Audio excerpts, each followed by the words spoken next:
જય ગૌ માતા, વંદે ગૌ માતા। તમારા રજકામાં કાળો મેલો છે, જીવાત છે, તમારા રજકાને વાઢ નથી આવતો, તો તમારે છે ને પેસ્ટિસાઇડ છાંટવાની ભૂલ નથી કરવાની। કારણ કે પેસ્ટિસાઇડ તમે દવા છાંટશો તો શું થાય, તમારી જે ગાય છે કે ભેંસ છે એ તળવાઈ જશે।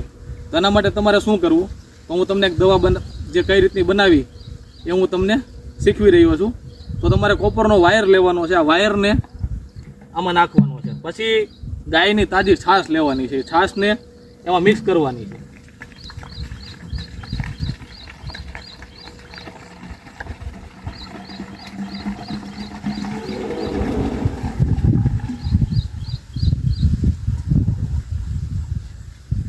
હવે આ ગાયની જે છાશ છે અને 15 દિવસ એમને પડી રહેવા દેવાની છે। એટલે શું થાય કે આ લીલી થઈ જાય। લીલી થઈ ગયા પછી 15 લીટરના પંપે 500 ml છાશ નાખી અને એનો છંટકાવ કરવાનો છે।